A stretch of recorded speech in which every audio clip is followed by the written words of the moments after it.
আমার পিছনে যে পাহাড়টি দেখতেছেন এটা হচ্ছে ওহুদে পাহাড়। এই সেই পাহাড় যেখানে ওহুদের যুদ্ধটি সংগঠিত হয়েছিল। মুশরিকদের থেকে 3000 সৈন্য, মুসলিমদের থেকে 700 জন সৈন্য নিয়ে এই যুদ্ধটি সংগঠিত হয়। আমাদের নবী করিম সাল্লাল্লাহু আলাইহি ওয়াসাল্লামের কথা অমান্য করায় এই যুদ্ধে আমাদের 70 জন সাহাবী শহীদ হন। তার ভিতরে আমাদের মহানবী সাল্লাল্লাহু আলাইহি ওয়াসাল্লামের চাচা হামজা রাদিয়াল্লাহু তাআলাও শহীদ হয়ে যান। তো ওনার স্মরণীতে এই মসজিদটি এখানে স্থাপন করা হয়েছে। এটার নাম হচ্ছে গিয়ে হামজা রাদিয়াল্লাহু তাআলার নামেই মসজিদটি নামকরণ করা হয়। আপনারা দেখতে পারতেছেন এখানে অনেকগুলো কবুতর আছে এই মসজিদ প্রাঙ্গণে, মসজিদের একদম ওপেন সাইডে। আর পিছন সাইডে হচ্ছে পাহাড়টা, গোল্ডেন কালারের পাহাড়টা। আসলে এটা আমাদের মুসলিম জাতির জন্য একটা ঐতিহাসিক দর্শনীয় স্থান। এখানে অনেক মুসলিম আসে, হাজার হাজার মুসলিম এসে এই শহীদদের কবরের জিয়ারাত করে এখান থেকে যান পরে। সো যারা মদিনায় আসবেন অবশ্যই এই প্লেসটি ভিজিট করবেন। এটা মদিনা থেকে অনলি 5 কিলোমিটার দূরে। এই যুদ্ধ ছিল ইসলাম ও মক্কার কুরাইশদের মধ্যে সংগঠিত দ্বিতীয় প্রধান যুদ্ধ। রাসূল সাল্লাল্লাহু আলাইহি ওয়াসাল্লাম ও ওহুদের মধ্যে বিশেষ সম্পর্ক ছিল। তিনি বলেছেন, ওহুদ আমাদের ভালোবাসে, আমরাও ওহুদকে ভালোবাসি। ওহুদের যুদ্ধ ছিল মুসলমানদের জন্য একটি গুরুত্বপূর্ণ পরীক্ষা, যেখানে তারা প্রথম দিকে বিজয়ের দ্বার প্রান্তে পৌঁছে গেলে কৌশলগত ভুলের কারণে ক্ষতির সম্মুখীন হন। মূলত বদরের যুদ্ধে মুসলমানদের বিজয় মক্কার কুরাইশদের জন্য বড় একটি ধাক্কা ছিল। কুরাইশরা বদরের প্রতিশোধ নিতে মদিনার দিকে বিশাল এক বাহিনী নিয়ে এগিয়ে আসেন। প্রায় 3000 কুরাইশ সৈন্য যুদ্ধের জন্য প্রস্তুত হন, যেখানে মুসলমানদের সংখ্যা ছিল প্রথমে 1000, কিন্তু 300 জন মুনাফিক বলতে 300 জন মুসলিম যোদ্ধা পরে কাফেরদের মুশরিকদের সাথে জয়েন করেন। ফলে মুসলিমদের বাহিনী 700 জনে পরিণত হন। রাসূল সাল্লাল্লাহু আলাইহি ওয়াসাল্লাম 50 জন তীরবাজকে এক পাহাড়ি গিরিখাতে নিয়োগ দেন এবং নির্দেশ দেন, যুদ্ধের ফলাফল যাই হোক তোমরা এই জায়গা ছাড়বে না। মুসলমানরা প্রথমেই কুরাইশ বাহিনীকে ধাক্কা দিতে শুরু করে, যার ফলে কুরাইশরা পিছু হটতে বাধ্য হন। মুসলমানরা যখন কুরাইশদের বিপর্যয় দেখতে পেলেন, তখন কিছু তীরবাজ নির্দেশ অমান্য করে তাদের অবস্থান ছেড়ে যুদ্ধলভ্য সম্পদ সংগ্রহে নেমে যান। এই সুযোগে কুরাইশ নেতা খালিদ ইবনে ওয়ালিদ, তখনও মুসলিম হননি, পিছন থেকে মুসলিম বাহিনীর উপর আক্রমণ চালান।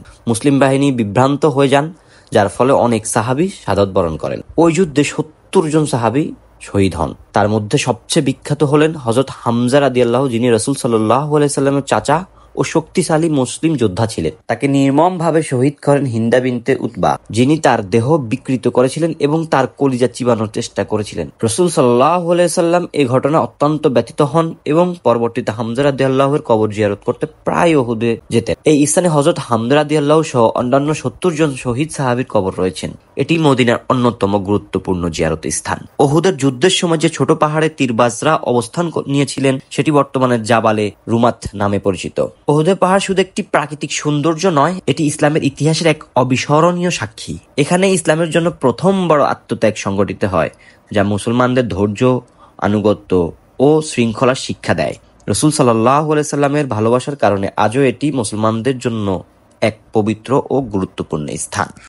এই বাকবাকুম পায়রা, এদিকে আসো।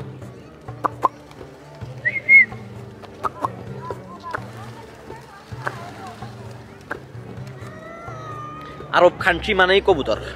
এই যে দেওয়ালের ভিতরে যে খালি জায়গাটি দেখতে পারতেছেন, কবুতর হাঁটতেছে, এটার ভিতরেই হচ্ছে হযরত হামজা রাদিয়াল্লাহু ও উহুদের যুদ্ধে ময়দানে শহীদ হওয়া 70 জন সাহাবীদের গণকবর। এই ময়দানে, এই মাঠটির ভিতরে সৌদি সরকার এটা দেওয়ালের ভিতরে আবদ্ধ করে রেখেছেন পর্যটকদের জন্য, মুসলিম ধর্মপ্রেমীদের জন্য।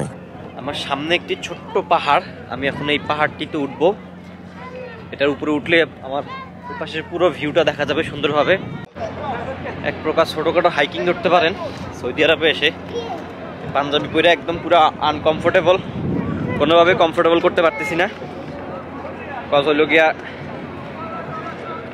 এই পাঞ্জাবি জানি কেমন, এটা দিয়ে বেশি পা দিলে আটকা যায়। প্রচুর মানুষ, পাগড়ি উড়া উড়া দুরা দুরা উঠছে। প্রচন্ড বাতাস, এই জন্যই এত শীত। আর বাতাসের সাথে প্রচন্ড বালু, এত পরিমাণ বালু আমি সানগ্লাস না পরলে আমি তাকাইতে পারতাম না। মারাত্মক ভিউ। পিছনে হচ্ছে আমাদের নবীজির চাচার নামে যে মসজিদটা স্থাপনা করা, ওই মসজিদটা। ইসলামের যে হিস্টোরি তা জানতে হইলে এই মদিনায় আসতে হবে। আমাদের মহানবীর সাল্লাল্লাহু আলাইহি সাল্লামের জীবন এতটাও সহজ ছিল না, কজ এই পাহাড় মরুভূমির ভিতরে যে তিনি কিভাবে জীবনযাপন করছেন, এটাও একটা ভাবার বিষয়। তাহলে বুঝেন মহান আল্লাহ তাআলার বন্ধু হচ্ছে গিয়ে আমাদের নবী করিম সাল্লাল্লাহু আলাইহি সাল্লাম। তো ওনাকে আল্লাহ এত কষ্ট রাখছেন, আর আপনি একটু কষ্ট পাইলেই বেজার হয়ে যান, আল্লাহর সাথে মানে রাগ করে ফেলেন, এটা আসলে ঠিক না।